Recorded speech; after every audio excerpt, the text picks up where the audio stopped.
dito sa ating laro. Pacing lang, ika nga, pacing lang yan. Kirby Raimundo. Jondan, instant opens back. Oo. Kaso kumiscore ka agad eh. No? Mali sa lefty, nakita natin yung jump hook. Sabi nga, medyo nakakailang bantayan pag kaliwete yung player. At pinakita nga yun ni Jondan Salvador sa atin. So right now, Pure Foods leading by 5, 13-8. Inside 6 minutes itong ating first quarter of action. Shot clock winding down para sa Wellcoat. 7 seconds. J.R. Reyes. The future is now. 4 points already in the ball game para kay J.R. Reyes. Nakikita mo si Joe Calvin Devans hindi nag-i-start dito para sa panig ng Wellcoat. Well, at they're still keeping in step with Pure Foods. Oo. Pagpasok ni Devans, sige natin kung ano mangyayari. James Sharp, 3-point hit. Wala. Another error. Oo, sayang. J.R. Reyes, hindi niya makontrol yung bola pagkatapos niya makuha yung rebound. At babalik ang possession para rito sa panig ng Pure Foods. Ryan Aranya is in the ball game right now. Para sa Wellcoat. Yes. James Sharp. Hindi pumasok yung kanyang fadeaway jumper from the side. Ito ngayon, 13-10. Pure Foods just by 3 points. Denver Lopez na double team going to Nick Velasco. They go inside to J.R. Reyes. Si Peter Jusimo na nandun. Madali na yan para kay J.R. Reyes. Nalingat. Etong si Kirby Raimundo eh. 6 points. 6 points for the big man ng Wellcoat na si J.R. Reyes. Jondan Salvador. Si Kirby Raimundo. Spacing ang naging problema ron ng Pure Foods. Samantala, eto. Perfect way to run the breaks para sa Wellcoat Dragons. Ryan Aranya with a nice assist. At tapunta kay Rob Wainwright already with 4 points in the ball game. Lamang na ngayon ng Dragons. 14-13. Chico Lanete. Kirby Raimundo. Nahihirapan na si Kirby Raimundo makapenetrate. Chico Lanete, walang takot! Sabi niya, ba't ako? Hindi ko masyado nahihirapan pagka nakakapenetrate. Maliit eh. Oo nga. Diba, maliit eh. Pagka nabuto sa depensa nitong Wellcoat, simple na yung layup para kay Chico Lanete. Lusot with already 5 points para dito sa rookie ng Pure Foods, CJ Giants.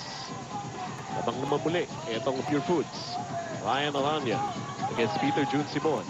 They got 5 on their shot clock. J.R. Reyes knows it. Natapik pa yung bola. Forced to take a fadeaway jumper. Di pumasok. Napalayo pa siya no? Hindi sa mapalapit. And a hurried shot kung kailangan doon. Samantala, ito Chico Lanete. Outside is short. Back to the rebound. Winning out is J.R. Reyes. Il-advise shot yun dahil si Salvador lang mag-isa sa ilalim. Exactly. Taklo yung Wellcoat doon. In the meantime, si Coach Leo Austria naman ang tatawag ng timeout with 3 minutes and 34 remaining dito sa ating first quarter of action. Interesting ball game and a close one at that. Ito Pure Foods CJ Giants at Wellcoat Dragons. Chico Lanete still making headway sa kanyang offense here in this ball game. 15-14 para sa Pure Foods. It never really doesn't mean much. It's really up to us to keep the intensity going. Pure Foods, 3-0 sila, di ba? So, siyempre, isip nila, malakas yung Pure Foods. So, kailangan taluin namin yun kasi para masabi ng iba na hindi siya ba yung pagkapakalan namin sa Ginebra. Para pinabanggit din nun ni J.R. Reyes, law of averages, catch up on Pure Foods. Well, alam mo magandang moral booster para sa panig ng Wellcoat yung panalo nila laban sa Ginebra. Dahil ang Ginebra ang defending champions dito eh. Ayan. Kung mapapollow up nila yun, isa pang panalo against a team na hindi pa nakakatikim ng pagkatalo, may aapaw yung kumpiyansa ng mga Dragon. Hindi ko malaman ngayon kung they want to be giant killers. Ganun ba? Pwede rin, giant slayers eh, no? Parang gano'n, di ba? In the meantime, Rob Wainwright, mahirap na posisyon yun, pero nakagawa siya ng paraan. And right now, may 6 na puntos na ito si Rob Wainwright. Wellcoat on top by 1 against Seesaw. Battle here in the first quarter with over 3 minutes remaining. Saka maganda dun kasi, a lot of people are saying, kaya lang naman tinalo ng Wellcoat yung Ginebra kasi wala si Mark Aguilar, si Eric Menke, no? May question mark kung panalo nila doon, or may asterisk, di ba? Eh, kung tatalunin na yung Pure Foods, that will legitimize their claim to being a solid contender dito sa Philippine Cup. Eh, wala naman sila Roger Yap eh. Bagay. Ganun na naman eh, no? Tingnan natin. Maaga pa.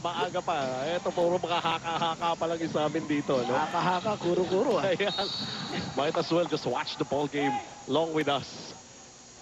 In the meantime, may foul ang Pure Foods CJ Giants. And this will result in 2 free throws para kay J.R. Reyes.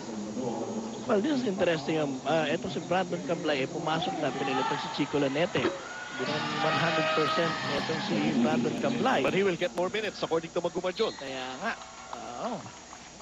tingnan natin. Kasi yung first 2 games na sa Pure Foods. Kasi hindi ginamit itong first game nila eh.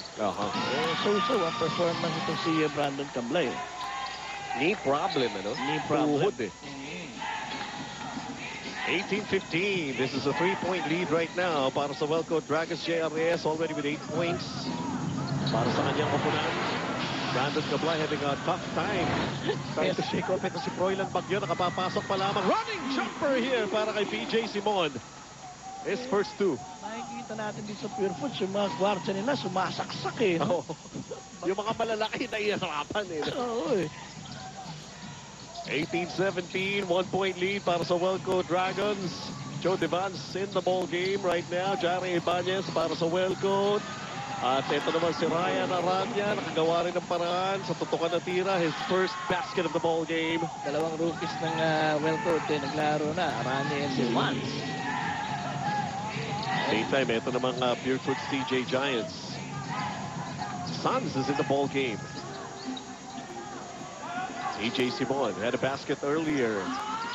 Going to Brandon Cablay, left open. He knocks it down for his first basket.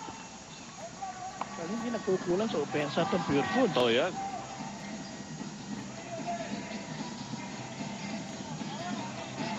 Just a minute and a half remaining dito sa ating first quarter. And Joe Devans now trying to make a move. Laban dito kay Jonathan Salvador. Joe Devans, wala. Pilit eh. Oo eh. Pilit na pilit yung tira eh. Hindi talaga humiwalay si Jonathan sa kanya eh. Mark Pingris laban kay J.R. Reyes. Also a nice matchup here. Well, deflected yung tira ni Mark Pingris pero nakuha. Wala pa rin. Pero Mark Pingris keeping it alive para sa Pure Foods CJ Giants. First 24 seconds shot clock. Peter Simon blocked by Joe Devans. Bagyon has it. Well good by 1. 45 seconds remaining sa ating first quarter. Froilan Bagyon, nawala yung bola sa kanya. And there's a foul. Brandon Cablay matatawagan ng kanyang unang foul. 2 free throws para dito kay Froilan Bagyon. From Navotas.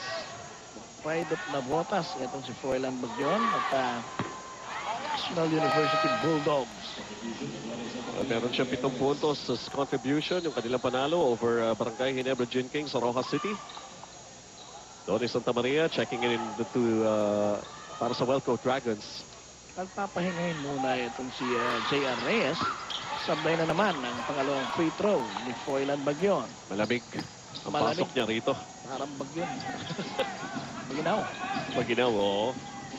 Tignan natin. Pero yung depensa niya eh. Hindi makawala matindi. si Cablay sa kanya eh. Jonathan Salvador up against Joe Devans. Na double team pa. Jonathan Salvador. Libre, traveling. Traveling. Oo. Nahila niya yung paa niya eh. Libre na siya kung tinira ka agad hindi mo na traveling eh. Last shot time. Well, coach, trying to hang on to this 1-point lead. Well, sanay na yung Welco sa ganito, lamang sa first quarter. Sanay din ang Pure Foods sa ganito. Nag-ahabol eh, no? Nag-aabot sa first quarter. Walang pinagbago eh. Contrasting starts.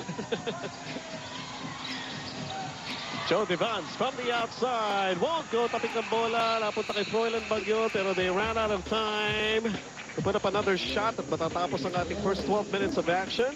Well, sabi mo nga, Barry, sanay ang Welco rito na lumalamang pagka first quarter. And indeed, yan nga mga pangyayari 2019 para sa Welco Dragons.